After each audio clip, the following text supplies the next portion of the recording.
व्हिडिओमध्ये मी तुम्हा सगळ्यांना घेऊन जाणार आहोत कास पठारला। कास पठार सातारामध्ये आहे आणि हे 80 पेक्षा जास्त प्रजाती असणारे फुले तिथे आढळतात। आणि चला तर बघूया आपण कास पठारमध्ये कशा कशा प्रकारचे फुले आहेत। आणि माझं फर्स्ट टाइम आहे, मी पहिल्यांदाच तिकडे जाते। तर चला मी हे सगळ्या गोष्टी तुमच्यासोबत शेअर करणार आहे, त्यामुळे व्हिडिओ शेवटपर्यंत नक्की बघा। आणि आपल्या चॅनलवर नवीन असाल तर चॅनलला सबस्क्राइब करून व्हिडिओला लाईक जरूर करा। So let's go.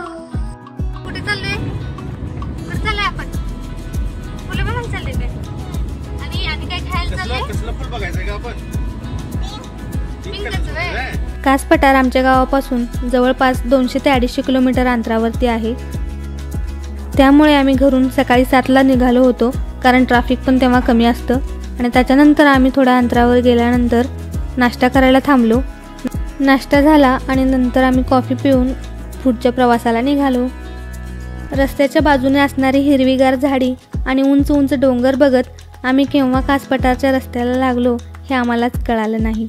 आणि डोंगराच्या सानिध्यात असलेलं सातारा सिटी हे किती छान दिसत होतं हे मी शब्दात व्यक्त करू शकत नाहीये।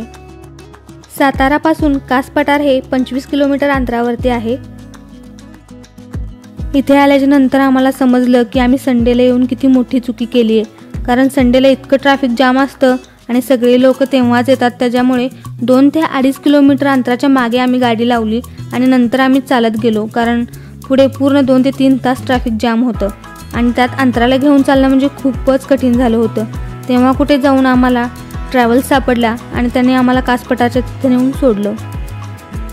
कास पठार फिरण्यासाठी जे तिकीट बुकिंग करायचं असतं ते तुम्ही ऑनलाईनही करू शकता kas.in वरती, किंवा तुम्हाला इथे आल्यानंतर ऑफलाईनही तिकीट भेटून जातं। आणि कॉस्ट आहे त्याची 150 रुपये।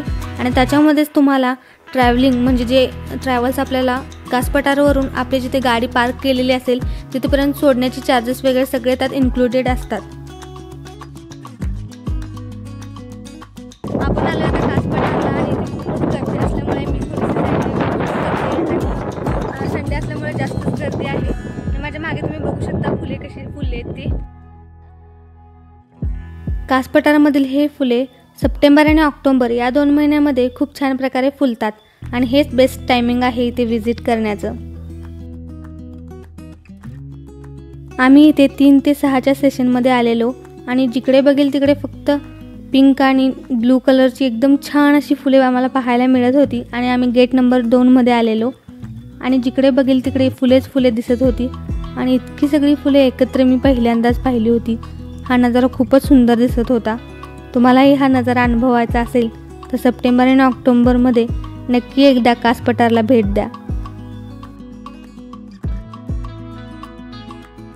येताना तुमच्यासोबत पाण्याची बॉटल आणि खाऊ असा काहीतरी छोटासा घेऊन यायला हवा आहे, कारण इथे तुम्हाला आसपास काही जास्त खायला मिळणार नाही आणि असेल तरी इतकी गर्दी असते की ते सगळं विकलं जातं। आमचं तसंच झालेलं आणि वडापाव वगैरे होते तिथे, पण आम्ही जोपर्यंत तिथे पोचतो तोपर्यंत सगळं संपलेलं। आणि एक रिक्वेस्ट आहे, तुम्ही रविवारी सोडून आधीमध्ये कधीही येऊ शकता इथे, कारण सॅटर्डे आणि संडे सुट्टीमुळे खूपच जास्त गर्दी असते।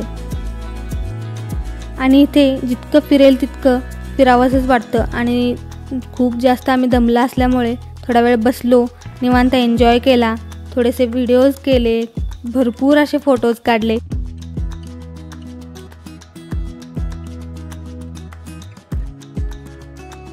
इकडे तुम्हाला वेगवेगळ्या प्रकारची फुले पाहायला मिळतात, जसं की सीतेची आसवे, तेरडा, जंगली आले आणि ही छोटी छोटी पांढरी फुले, अशी खूप जास्त प्रजातीची इकडे आपल्याला फुले पाहायला मिळतात।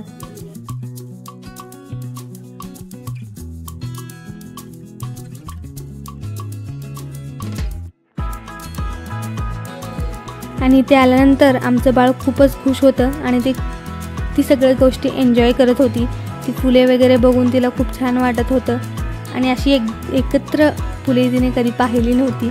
आणि तिला पिंक कलर तर खूपच आवडतो आणि त्याच्यामुळे ती सगळीकडे अशी पळत सुटलेली।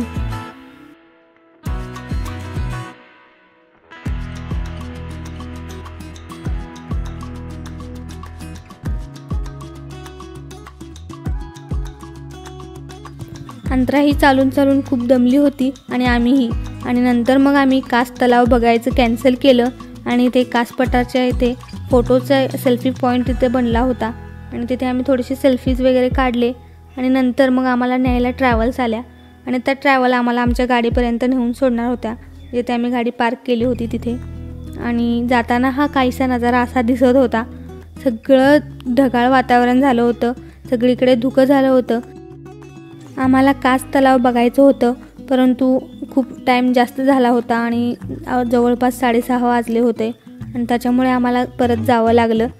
आणि ते एकच खंत मनात राहिली की आम्ही कास तलाव बघू शकलो नाही.